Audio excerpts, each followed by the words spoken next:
बेहद इंपॉर्टेंट है। सबसे जो ज़्यादा जरूरी पार्ट है वो अंक गणित ही है। इसके 20 प्रश्न है, 20 प्रश्न को बेहद आसान तरीके से मैं आपको अभी बताने वाला हूं, तो बिल्कुल भी स्किप मत करना, ध्यान से बने रहना, ठीक है। चलिए शुरू करते हैं।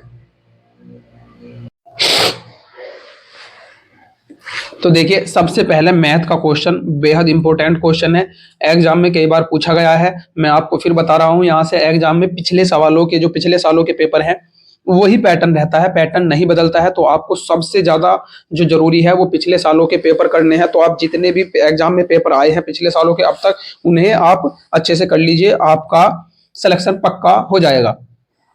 देखिए, -1 को 1 से 100 बार गुना किया जाए तो गुणनफल होगा। अब माइनस, पहले सबसे पहला हमारा जो 41 सवाल है, ध्यान से देखना। जब मैं -1 की गुना -1 में करता हूं तो माइनस माइनस प्लस होता है और एक की गुना एक ही आएगी। लेकिन जैसे ही मैं -1 की गुना 3 बार करता हूं तो 1 की गुना तो एक ही आती है, माइनस माइनस प्लस, तो ये दोनों चिन्ह बनाते हैं प्लस, फिर ये प्लस माइनस माइनस। तो यहां से हमें एक चीज सीखनी है कि जब हम माइनस को 2 बार गुना करते हैं तो प्लस आता है, 3 बार गुना करते हैं तो माइनस आता है। अर्थात कहने का मतलब ये है कि जब माइनस को सम बार गुना करेंगे तो प्लस आएगा और जब विषम बार गुना करेंगे तो माइनस आएगा। तो अब हमें 100 बार गुना करनी है, आना तो एक ही है, क्योंकि एक की एक में कितनी ही बार गुना करे एक ही आएगा।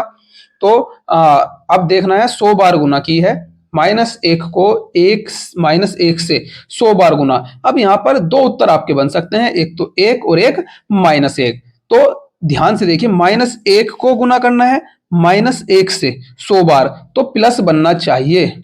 -1 को -1 से 100 बार करेंगे, समबार है तो प्लस बनेगा, लेकिन कहीं कहीं माइनस दिया गया है, क्योंकि उसमें ऐसे बताया गया है कि -1 को -1 की 100 बार गुना और करेंगे तो 101 हो जाएगा। -1 ये और -1 100 बार वाला, तो 101 हो जाएगा। अगर इस तरह से पूछता है तो -1 आएगा, वरना 100 बार गुना करने पर तो +1 ही आएगा, ठीक है। तो इसका आंसर आपका 1 बन जाएगा, 1 हमारा आंसर हो जाएगा। 42 सवाल ध्यान से देखना है, बिल्कुल भी गड़बड़ नहीं करनी है, सरल करना है। इस तरह का एक सवाल सरलीकरण में तो सवाल आपका बोर्ड मार्क्स से आता ही आता है। तो देखिए, इसे जो हमारी भिन्न है, पहले इसे हम सरल बना लेंगे। तो इसे सरल बनाने के लिए क्या करते हैं, 2 की गुना 15 में करेंगे, 15 दूनी 30 और 1 31, तो ये 31/2 हमारा बनेगा। उसके बाद हमें पता है कि सबसे पहले हम ब्रैकेट को हल करते हैं, तो ब्रैकेट को हल करेंगे तो 12, ब्रैकेट में भी सबसे पहले जो हम हल करते हैं वो छोटे ब्रैकेट को हल करते हैं और स्टेप बाय स्टेप सवाल करना है। तो 7 भाग का निशान अभी ऐसे ही रखते हैं, 4 एकम 4 और 3 7/4 हो जाएगा और ये ब्रैकेट हमने ऐसे ही लगा देना है। उसके बाद 31/2 माइनस, ये देखिए यहाँ पर 5 से 5 कट सकता है, 4 से हम 12, 4 दूनी 8, तो 3/2 हमारा आ सकता है, प्लस जब हम ऐसा कहीं भाग का निशान देखते हैं तो भाग के निशान को हम गुना का निशान बना देंगे और आगे जो लिखा हो उसे पलट देते हैं, ये हमारा नियम है। तो 7 से 7 कट जाएगा, यहाँ पर हमारा 4 बचेगा, तो ये बनेगा 31/2 माइनस 3/2 प्लस 4 और ये भाग हमारा 2। 31/2 माइनस, अब इसे हल करेंगे, 2 चौक 8 और 3 11, या यहाँ पर 1/, यहाँ पर ये 2 है बच्चों, है ना, 1 लिखकर एलसीएम भी ले सकते हैं। तो एलसीएम आएगा 2, 2 से 2 को भाग करेंगे, एक बार कटेगा, 1 के ऊपर गुना करेंगे, 3 एकम 3, 1 दूनी 2, 2 चौका 8 गुना 2, तो ये बन जाएगा 31/2 माइनस 8 और 3 11/2 और ये गुना है 2 की, तो 2 से हमारा 2 कटेगा, तो ये आ जाएगा 31/2 माइनस 11, 11 के बटे में 1 लिख सकते हैं और एलसीएम लेंगे तो 2 आ जाएगा।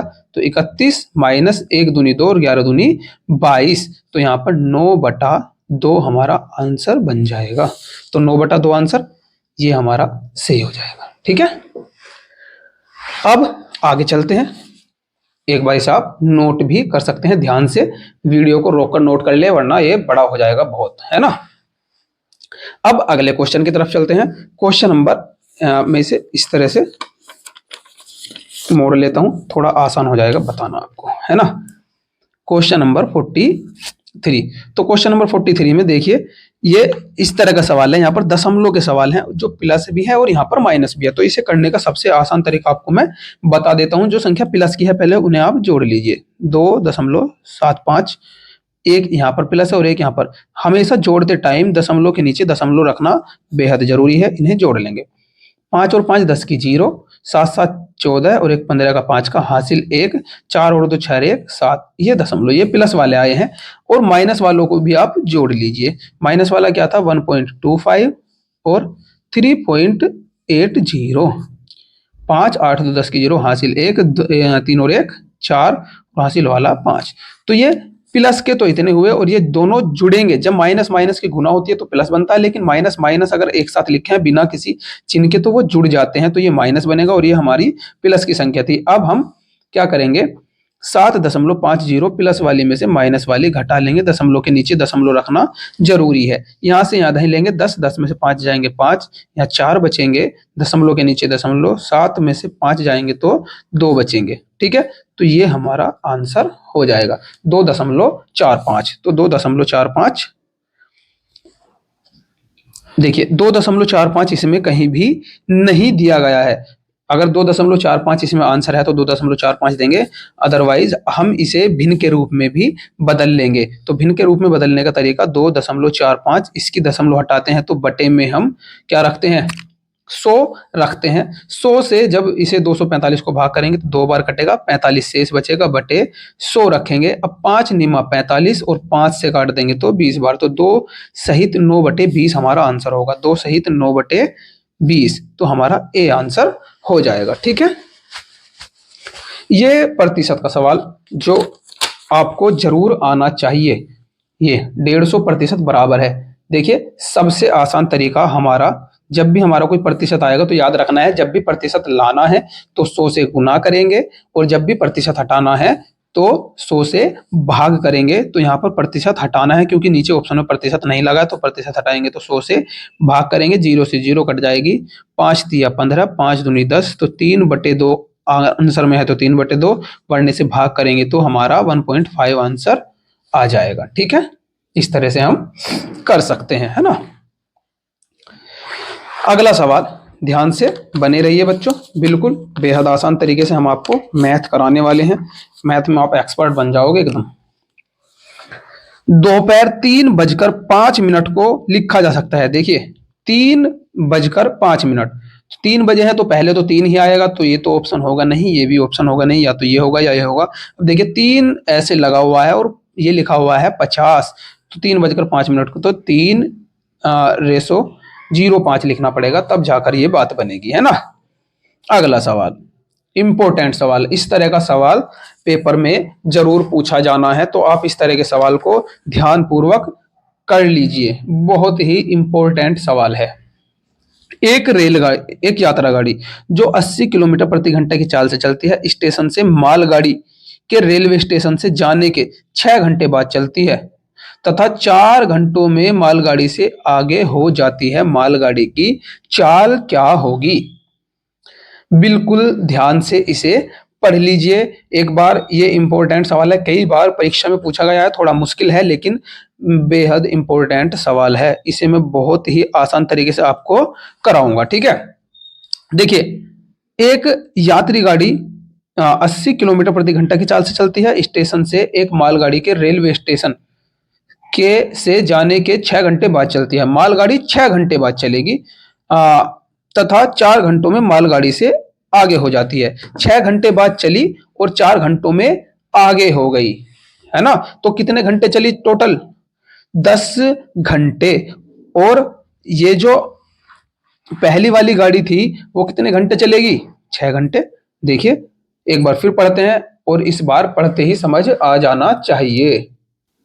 देखिए बच्चों ध्यान से, एक यात्री गाड़ी जो 80 किलोमीटर प्रति घंटा की चाल से चलती है। यात्री गाड़ी की जो, पहले मैं इसे लिख देता हूँ, यात्री गाड़ी की चाल कितनी है, 80 किलोमीटर प्रति घंटा, है ना। 6 घंटे बाद चलती है तो 4 घंटों में चलती है, तो यात्री गाड़ी जो समय लेगी, ये यात्री गाड़ी का समय है बच्चों। ये होगा 4 घंटे, क्योंकि 6 घंटे बाद चली है, समय नहीं लिया, 4 घंटे के बाद ही उससे आगे निकल गई है ना, तो 4 घंटे चली। तो इसने कितनी दूरी तय कर ली बच्चों, इसकी दूरी निकाल लेंगे। दूरी बराबर होता है चाल s गुना समय, चाल गुना समय। तो दूरी हमारी चाल हमारी 80, समय हमारा 4 घंटे, तो ये 320 किलोमीटर दूरी चल दी है और उससे आगे भी हो गई। अब हमें मालगाड़ी की चाल बतानी है, तो मालगाड़ी की चाल बराबर होता है, यहां पर ध्यान से देखिए, दूरी बटे समय, D for distance, T for time.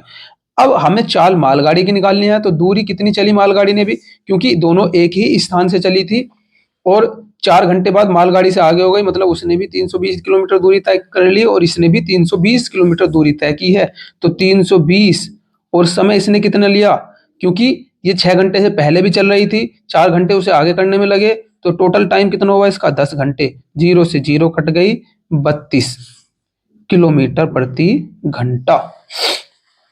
एक बार मैं आपको फिर से इसे समझाने की कोशिश करता हूं, देखिए ध्यान से, है ना, आप इसे ध्यान से यहां देख लीजिए, आपको समझाकर ही मैं मानूंगा, ठीक है।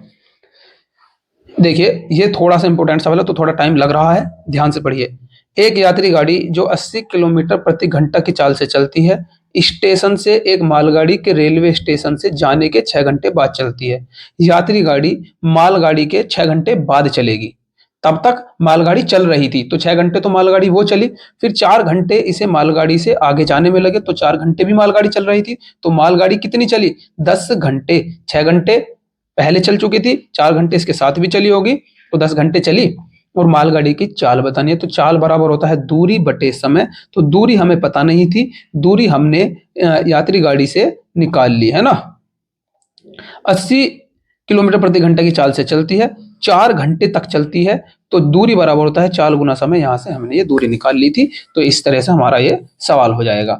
अगला सवाल देखिए, एक सवाल और है इसी तरह का। यदि एक व्यक्ति 30 किलोमीटर प्रति घंटे की चाल से जाता है, तो वह अपने गंतव्य स्थान पर 10 मिनट की देरी से पहुंचता है, जबकि 42 किलोमीटर प्रति घंटे की चाल से चलने पर वह अपने गंतव्य स्थान पर 10 मिनट पहले पहुंच जाता है। तो इस तरह का सवाल भी एकदम इंपॉर्टेंट है बच्चों। तो देखिए बच्चों, जब भी आपको इस तरह का सवाल आता है, तो मैं इसका एकदम आसान तरीका बताने वाला हूं, अभी तक आपने कहीं भी नहीं सीखा होगा। तो क्वेश्चन हमारा 46 है। यहाँ पर देखिए, जो दोनों चाल है, पहली चाल को हम स्पीड S1 मान लेते हैं, स्पीड कितनी है 30 किलोमीटर प्रति घंटा, और S2 कितनी है 42 किलोमीटर प्रति घंटा, है ना। इस तरह से आप लिख लीजिए। अब इसका डायरेक्ट फॉर्मूला क्या है, आप डायरेक्ट याद रखिए, जब हम किसी चाल से चलते हैं 10 मिनट पहले या देरी से पहुंचते हैं, और दूसरी चाल से चलते हैं 10 मिनट पहले या देरी से पहुंचते हैं, तो पहले तो एक चीज याद रखनी है, जब भी हमारा 10 मिनट देरी और पहले होगा तो हमेशा जोड़ेंगे, देरी देरी होगा तो घटा देंगे, पहले पहले होगा तो घटा देंगे। जैसे 10 मिनट देरी 10 मिनट पहले, तो दोनों को जोड़ देंगे, इस चीज का याद रखेंगे। तो फॉर्मूला क्या लगाना है, हमें क्या बतानी है, दूरी बतानी है। तो इस तरह की दूरी का फॉर्मूला होता है S1 इंटू S2 बटे S1 डिफरेंस S2, और यहां पर T1 प्लस T2। ये प्लस तब लगाएंगे जब पहले और देरी होगा, और माइनस तब लगाएंगे जब पहले पहले या देरी देरी होगा। S1 की जगह S1 रख देंगे, S2 की जगह S2 रख देंगे, दोनों का डिफरेंस करेंगे तो 12 आ जाएगा। T1 प्लस T2 कितना था, 10 मिनट पहले 10 मिनट बाद, तो टोटल टाइम हो जाएगा यहाँ पर हमारा 20। ये 20 मिनट है, तो घंटे में बदलने के लिए 60 से गुना करेंगे। ठीक है। अब ध्यान से देखिए, 2 से 0 काट देंगे, 2 3 6, 3 बार कट जाएगा, ठीक। और 3 से ये कट जाएगा, 3 एकम 3, 3 चौका 12, इतने बार कट जाएगा। 4 से हम काट देंगे, 4 तिया 6 से काट देते हैं, 6 दूनी 12, 6 पंजे 30, और 2 से ये 14 कट जाएगा 7 बार, तो 7 पंजे 35, 35 किलोमीटर इसका आंसर आ जाएगा। ये आ गया 35 किलोमीटर, ठीक है। एक बार इसे आप ध्यान से देख लीजिए, दोनों चाल को एक साथ लिख लेना और ये फॉर्मूला याद रख लेना है। आपका ये जो निशान है ये डिफरेंस का निशान है, आपका सवाल एकदम आसान हो जाएगा। ठीक है, चलिए अब अगले सवाल की तरफ। बेहद आसान सवाल, इसे तो हम कर ही लेंगे। ये ग्राम बराबर बताना है, तो देखिए इसमें 50 किलो बनेंगे सीधे सीधे और 45 ग्राम बनेगा। तो 50 किलो 45 ग्राम, 50 की ग्राम 45 ग्राम, 5 की ग्राम 50 की ग्राम 45 ग्राम, दोनों में ही 50 की ग्राम 45 ग्राम है, जबकि बनेगा यही हमारा 50 की ग्राम 45 ग्राम। तो दोनों ही जवाब एक जैसे हैं, अब इसमें आप कुछ नहीं कर सकते, तो आप जो चाहो।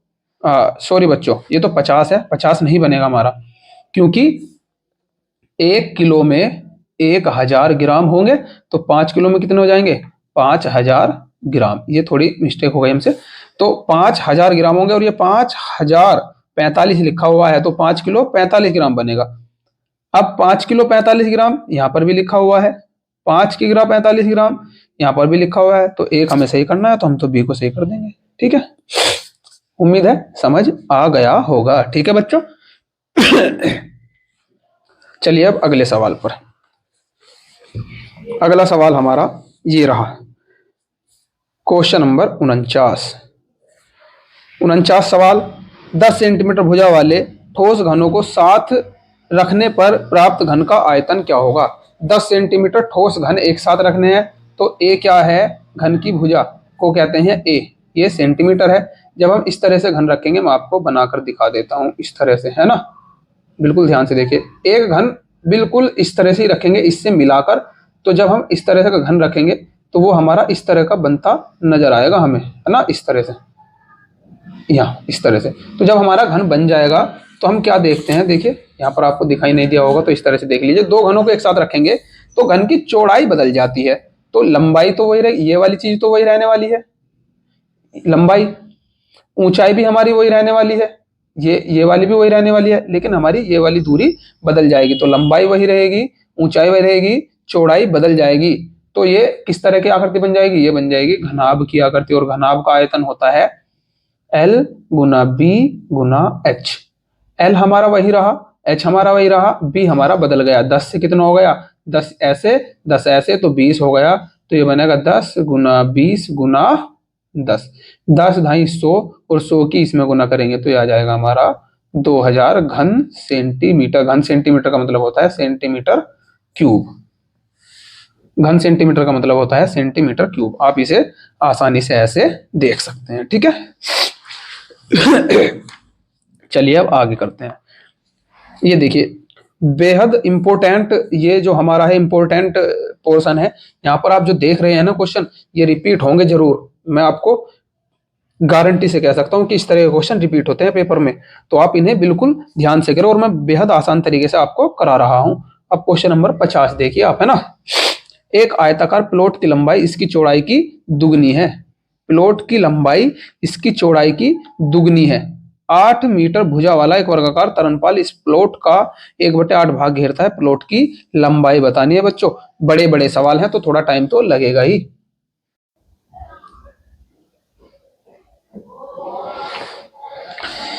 ये क्वेश्चन नंबर 50। एक आयताकार प्लॉट की लंबाई उसकी चौड़ाई की दुगनी है। 8 मीटर भुजा वाला एक वर्गाकार तरनपाल इस प्लॉट का 1/8 भाग घेरता है। प्लॉट की लंबाई बतानी है। तो इसमें हम आसान तरीके से कैसे कर सकते हैं? बहुत आसान तरीका है, इसे आप ध्यान से देखिए। इसमें आप प्लॉट की लंबाई को कुछ मान लीजिए, तो मैं मानता हूं, माना प्लॉट की लंबाई, एक चीज ध्यान रखनी है यहां पर, देखिए प्लॉट की लंबाई इसकी चौड़ाई की दुगनी है। जो लंबाई होगी वो चौड़ाई की दुगनी होगी, तो हमें चौड़ाई भी माननी पड़ेगी। तो माना प्लॉट की चौड़ाई, जो चौड़ाई होगी उसकी दुगनी लंबाई होगी। तो अगर मैं इसे x मानता हूं तो ये अपना आप ही 2x हो जाएगी। ये यहां पर हम मीटर में मानते हैं, मीटर, ये भी मीटर में हो जाएगी। बात समझ आ गई होगी। एक बार फिर सुनिए, आयताकार प्लॉट की लंबाई इसकी चौड़ाई की दुगनी है, तो जो जो चौड़ाई है उसकी लंबाई लंबाई जो है उसकी दुगनी होगी, तो यहाँ पर 2x आ जाएगा। ठीक है, अब जैसा सवाल में कहा गया है उसके हिसाब से करेंगे, अकॉर्डिंग टू क्वेश्चन या प्रश्न अनुसार आप लिख सकते हैं। इसमें बोला गया है वर्गाकार तरनपाल, एक वर्गाकार तरनपाल इस प्लॉट का 1/8 भाग घेरता है। मतलब जो भी वर्गाकार प्लॉट का क्षेत्रफल है वो वर्ग के क्षेत्र आयत के क्षेत्र जो आयताकार प्लॉट है उसके क्षेत्र का 1/8 है। कहने का मतलब जो यहां पर ध्यान से देखिए, वर्गाकार तरनपाल का क्षेत्रफल ये जो है 1/8 है प्लॉट के क्षेत्रफल के, प्लॉट का क्षेत्रफल। बात समझ आ गई होगी। वर्गाकार तरनपाल है तो वर्ग का क्षेत्रफल जो होता है बच्चों वो होता है भुजा की घात 2, भुजा की घात 2 और 1/8 आयत का जो क्षेत्रफल होता है वो होता है लंबाई गुना चौड़ाई, लंबाई गुना चौड़ाई। ठीक है, भुजा यहाँ पर जो वर्गाकार भुजा है, वर्गाकार भुजा क्या है यहाँ पर, ये देखिए 8 मान ली गई है, मतलब 8 है यहाँ पे, तो वर्ग की भुजा 8 रखेंगे, 8 का स्क्वायर 1/8, लंबाई कितनी है यहाँ से उठा के रख देंगे 2x, चौड़ाई कितनी है यहाँ से रख देंगे x, तो 2x इंटू एक्स हो जाएगा 2x स्क्वायर, 2x स्क्वायर और 8 अट्ठे होता है बच्चों 64। ये अभी जो 1/8 है वो इधर जाके गुना में चला जाएगा, है ना। तो यहां से 2 से हम इसे काट देंगे, 8 को 4 बार कटेगा ये। ठीक है, तो हमारा इसे हम ऐसे लिख सकते हैं x स्क्वायर बराबर 64 गुना 4। स्क्वायर जब उधर जाएगा तो ये रूट में जाएगा, तो यहाँ पर हो जाएगा अंडर द रूट 64 इंटू 4। 64 का वर्गमूल होता है 8 और 4 का होता है 2, 8 दूनी 16, तो x की वैल्यू कितनी आ गई 16। ठीक है, अब हमसे जो पूछा है उसका ध्यान रखेंगे। प्लॉट की लंबाई, प्लॉट की लंबाई मानी है हमने, यहाँ देखिए 2x, तो 2x मानी थी प्लॉट की लंबाई, 2x की वैल्यू रखेंगे यहाँ पर 16, 16 दूनी 32 मीटर यहाँ पर आपका ये आंसर हो जाएगा। ये टेस्ट 2019 का जो है अब तक के आए हुए टेस्ट में सबसे थोड़ा मुश्किल भी है और बेहद इंपॉर्टेंट है। अगर आप इस टेस्ट को आसानी से कर लेते हो तो समझिए आपका मैथ एकदम परफेक्ट है। चलिए अब अगले सवाल पर चलते हैं, क्वेश्चन नंबर 51। क्वेश्चन नंबर 51 की तरफ चलेंगे। इंपॉर्टेंट सवाल, इस तरह का सवाल भी पेपर में पूछा जाता है। क्वेश्चन नंबर 51, ठीक है, देखिए इसका एक आसान तरीका मैं आपको आज बताने वाला हूं। एक डिब्बे में 500 अंडे थे, 3/25 अंडे टूट गए, 500 के शेष अंडों का 4/5 भाग बेच दिया गया, शेष अंडों की संख्या बतानी है। देखिए बच्चों टोटल अंडे कितने थे 500। अब इन 500 का 3/25 टूट गया तो कितने टूटे, 3/25 तोड़ देंगे, 25 से काटेंगे, 25 दूनी 50, 2 50 20 दिया 60, 60 अंडे टूट गए तो बचे कितने, 500 में से हम 60 घटाते हैं तो आ जाता है 0 4 4 440। अब इन 440 के जो हमने बेचे वो कितने बेचे 4/5, तो 440 का मतलब गुना होता है ना 4/5, ये बेच दिए।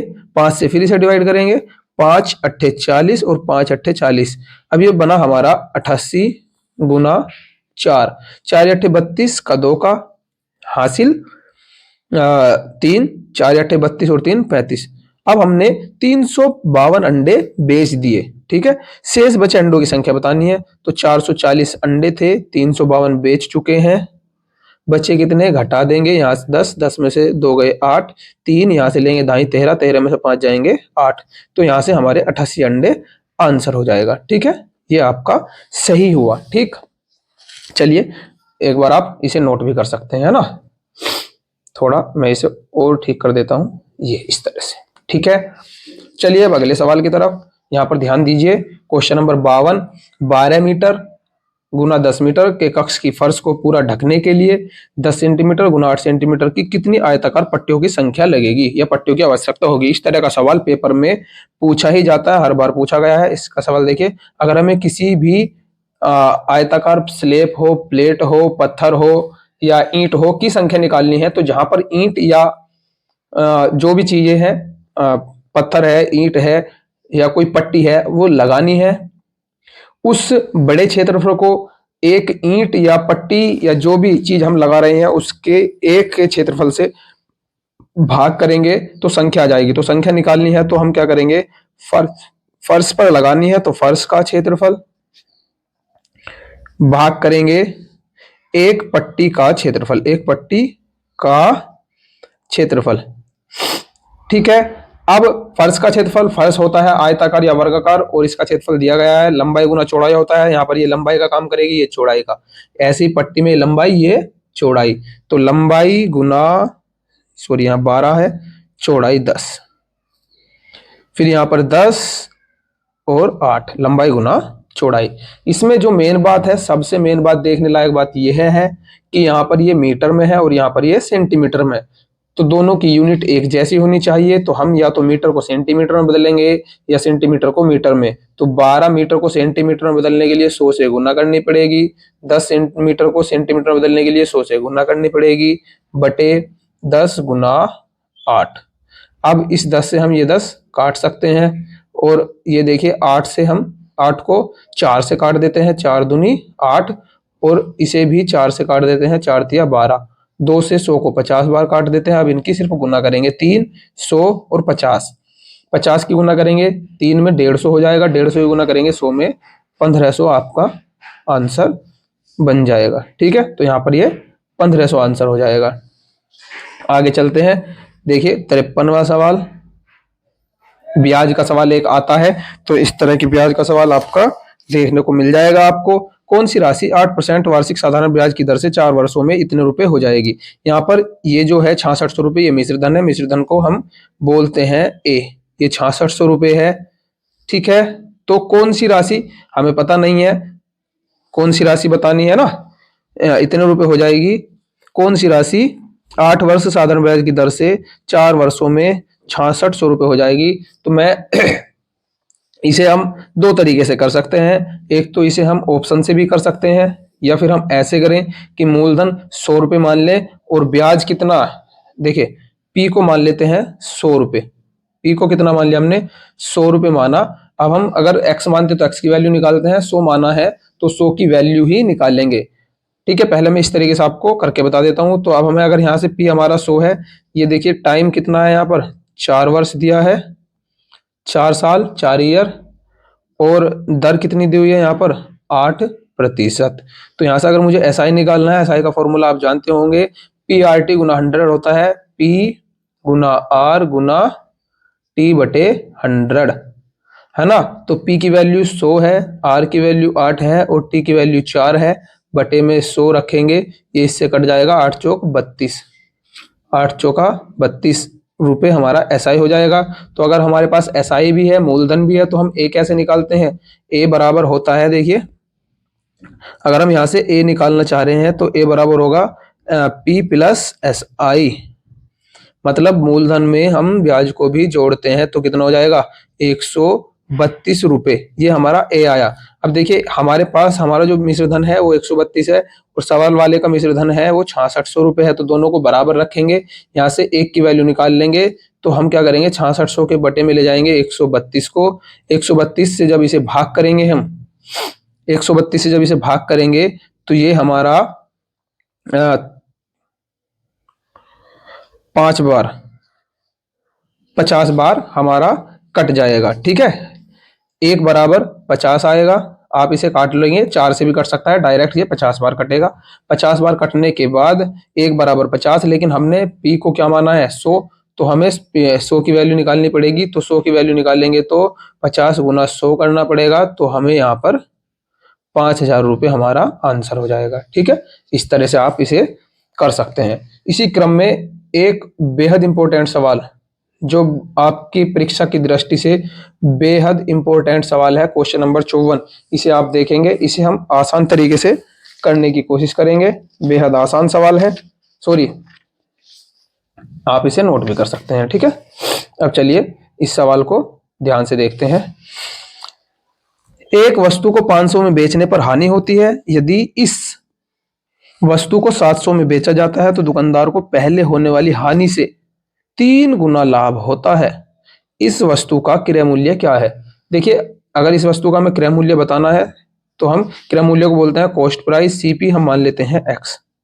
ठीक है, सीपी एक्स यहाँ पर दो तरीके से बेचा है, एक बार 500 में, एक बार 700 में। तो अगर मैं इसका एसपी, बेचने को बोलते हैं एसपी, 500 है तो हमें हानि होती है अब हानि कैसे निकलती है, हानि को बोलते हैं लॉस। तो लॉस निकलता है सीपी में से एसपी घटा के, तो सीपी में से एसपी घटा देंगे, एक्स माइनस 500 रुपये हमारा लॉस हो जाएगा। सीपी वही रहेगा, यहाँ पर सीपी वही है, और एसपी देखिए सीपी दूसरी कंडीशन में भी एक्स है और एसपी बदल चुका है, क्रय मूल्य 700 हो चुका है। अब लाभ होगा, प्रॉफिट जो होगा, प्रॉफिट होता है एसपी माइनस सीपी, मतलब 700 माइनस एक्स, इतने रुपए हमारा लाभ हो जाएगा। अब सवाल वाला क्या कहता है देखिए, तो दुकानदार को पहले होने वाली हानि से 3 गुना लाभ होता है। यहाँ पर जो लाभ है वो 3 गुना हानि के बराबर है, ये सवाल वाले ने यहाँ पर कहा है। इसे ध्यान से देखिए, जब 700 रुपए में बेची तो जो हमारा पहले होने वाली हानि थी उससे 3 गुना लाभ होता है, यानी कि जो प्रॉफिट है वो इस बार 3 गुना है लॉस के। ठीक है, तो पी की वैल्यू यहां से रखेंगे 700 माइनस एक्स बराबर 3 गुना लॉस की वैल्यू ऊपर से रखेंगे एक्स माइनस 500। ये देखिए यहाँ पर लॉस की वैल्यू यहां से रख देंगे। ठीक है, आपको समझ आ रहा होगा। अब यहाँ पे हमें सिर्फ कैलकुलेशन करनी है, 700 माइनस एक्स बराबर 3 के अंदर गुना करेंगे, एक्स में गुना होगी 3x, इसमें गुना होगी तो माइनस के 1500। अब हम 1500 को इधर उठा के रखेंगे और x को इधर ले जाएंगे, तो माइनस वाले बराबर से दूसरी साइड में जाते हैं तो प्लस हो जाते हैं, तो ये जब इधर आएगा तो प्लस हो जाएगा। तो 700 प्लस 1500 बराबर 3x प्लस x। अब चाहे तो आप एक काम कर सकते हैं, ध्यान से देखते रहिए। ठीक है, तो यहां पर बिल्कुल ध्यान से देखिए, ये हो जाएगा 2200, 1500 और 700 2200, ये हो जाएगा 4x। यहां से x की वैल्यू मैं अगर निकालूंगा तो ये 2200 बटे 4, जो भी x के गुना में है वो भाग में चला जाएगा, 4 से इसे डिवाइड करेंगे, 4 पंजे 20, बचेंगे 2, फिर 4 पंजे 20, ये 550 रुपये। x की वैल्यू कितनी आ जाएगी, 550 रुपये, है ना। तो आप इस तरीके से इसे कर सकते हैं, तो 550 रुपये एक्स की वैल्यू हो जाएगी। ठीक है, उम्मीद है आपकी समझ आ गया होगा। ये 550 रुपये यहाँ पर आपका ये आंसर बन जाएगा। ठीक है, चलिए आगे की तरफ चलते हैं। ये क्वेश्चन देखिए, ये भी इंपॉर्टेंट क्वेश्चन है। एक फल विक्रेता 1 रुपए के 2 के हिसाब से नींबू खरीदता है तथा 3 रुपए के 5 के हिसाब से नींबू बेचता है। उसका लाभ प्रतिशत बताना। बच्चों लाभ तब होता है जब सीपी कम होता है और एसपी ज्यादा होता है। तो हम एक नींबू की वैल्यू यहां से निकाल लेंगे, हम देखेंगे कि एक नींबू कितने में खरीदा और एक नींबू कितने में बेचा। लाभ और हानि निकालने के लिए ये जरूरी है कि जो चीज जितने में खरीदी है वो हम निकाल लें, उसके बाद ही लाभ हानि का पता कर पाएंगे। ठीक है, तो यहां पर देखिए 1 रुपए के 2 के हिसाब से, मतलब 2 नींबू 1 रुपए के हैं, तो एक नींबू की वैल्यू निकाल लेंगे। एक नींबू का कितना रुपया जाएगा, 2 नींबू 1 रुपए के, तो एक नींबू आ जाएगा 1/2 रुपए। 1/2 रुपए जैसे बोल सकते हैं 0.50 रुपये, इतने पैसे भी बोल सकते हैं, रुपए बोल देंगे तो ये आधे रुपए का आ जाएगा। ठीक है, अगले में मैं थोड़ा शॉर्ट में लिखता हूँ, 5 नींबू 3 रुपए के, तो एक नींबू 3/5 का 5 से भाग करेंगे 0.60 रुपए आ जाएगा, है ना। तो यहाँ पर देखिए 5 छंग 30, लेकिन दशमलव लगानी पड़ेगी, ऐसे यहाँ से दशमलव लगाकर ही आएगा। देखिए ये हमारा खरीदे थे तो ये हमारा सीपी था, यहाँ हमने बेचे हैं तो ये हमारा एसपी है। खरीदे देखिए कितने के, 50 पैसे के, बेचे 60 पैसे के, तो हमें कितने पैसे का लाभ हुआ, 0.10 है ना, 0.10 का लाभ हुआ। उसके बाद ये लाभ किस पर हुआ, जिस चीज पर हम खरीदते हैं उस चीज पर ही हमें लाभ होता है। दशमलव से हम दशमलव काट देंगे, प्रतिशत के लिए 100 से गुना करेंगे। ठीक है, 10 से 50 को काटेंगे 5 बार, 5 से 100 को काटेंगे 20 बार, तो हमारे यहाँ पर 20% आंसर हो जाएगा। तो इसका आंसर कौन सा हो जाएगा, डी 20%। ठीक है, उसके बाद क्वेश्चन नंबर 59, निम्न में से कौन सा कथन सत्य है। शून्य एक विषम संख्या है, शून्य एक सम संख्या है, शून्य एक भाज्य संख्या है। शून्य न तो सम है, सॉरी विषम, और न सम संख्या है। तो शून्य ना तो सम होती है ना विषम होती है। ठीक है, इसमें डी ऑप्शन आपका ठीक हो जाएगा।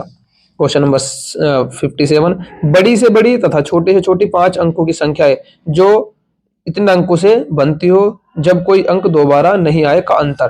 पहले बड़ी से बड़ी बनानी है, फिर छोटी से छोटी बनानी है। तो यहाँ पर मैं अंक लिख लेता हूँ, ध्यान से देखिए, इंपॉर्टेंट सवाल है, पेपर में हर बार पूछा जाएगा। अंक है 0, 3, 6, 7 और 9।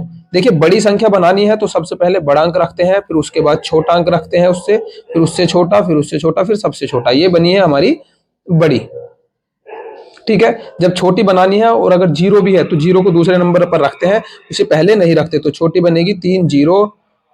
छोटे से शुरू करेंगे, सबसे छोटा जीरो है वैसे तो, लेकिन अगर जीरो को पहले रख दिया तो 5 अंकों की नहीं रहेगी, 4 अंकों की बन जाएगी। तो पहले 3 रखेंगे, फिर जीरो, अब उसी क्रम में रख देंगे 6 7 9। इनका ये छोटी है, इनका भी क्या बताना है हमें, अंतर बताना है। तो अंतर करेंगे, यहाँ से यहाँ दाएं लेंगे, 10 10 में से 9 जाएगा, 1 आएगा, 2 बचेगा, यहाँ से दाएं लेंगे 12 12 में 7 जाएंगे, 5 बचेंगे, यहाँ बचेंगे 5, यहाँ से यहाँ दाएं लेंगे 15 15 में 6 जाएंगे 9, यहाँ बचेंगे 6 6 में से 0 जाएगी, 6 बचेंगे, 9 9 में से 3 गए 6। तो 6 6 9 5 1 ये आपका आंसर हो जाएगा। ठीक है, ये देखिए बेहद आसान सवाल है। इसमें तो संख्या इतने इतने में अंक 5 के स्थानीय मूल्यों का योग, स्थानीय मूल मतलब स्थानीय मान का योग बताना है। तो पहला 5 ये है, इसका स्थानीय मान आप देख सकते हो। जो भी संख्या जहां पर लिखी है इसे मैं यहीं पे शॉर्ट में बता देता हूं, है ना। देखिए 5 5 के बाद जितने अंक हैं उतनी जीरो लगा देंगे, 1 2 3 4 5। पहले 5 के लिए 4 जीरो है, सॉरी 5 जीरो है। ठीक है, इसका ध्यान रखेंगे, बिल्कुल सही से करेंगे।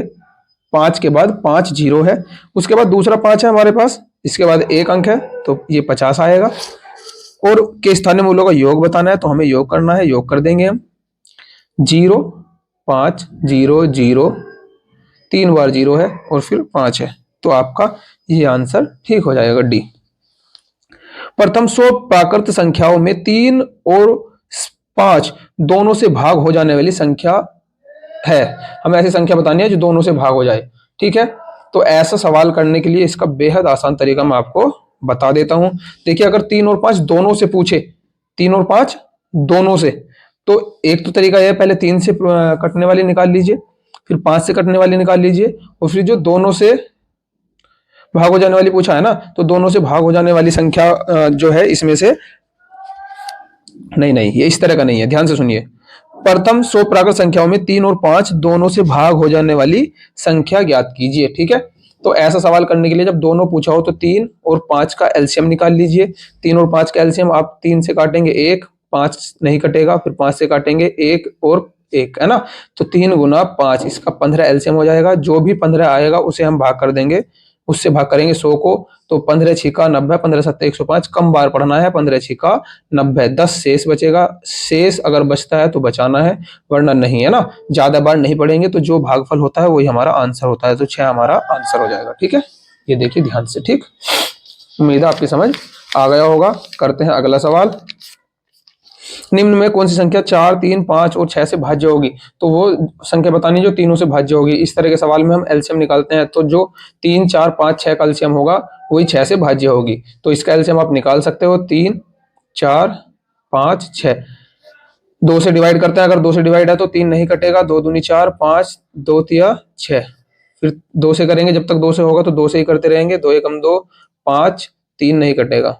अब 3 से काट देंगे, यहाँ ध्यान से देखते रहिए, 3 एकम 3 1, ऐसे ही 3 5 से नहीं कट, 5 3 से नहीं कटता, 3 एकम 3। अब 5 से कटेगा 1 1, ऐसे रहेगा, 5 एकम 5 एक बार कट जाएगा। इनकी गुना करेंगे, 2 दूनी 4, 4 तिया 12, 12 पंजे 60। तो 60 आपका यहाँ पर आंसर हो जाएगा। इस तरह से आप मैथ का पोर्शन कर सकते हैं। मैथ बेहद आसान तरीके से कराया है। ये अब तक का सबसे सही पेपर है। अगर पेपर आया, हद से हद कितना भी मुश्किल पेपर आए, इतना मुश्किल पेपर आपका कभी नहीं आएगा।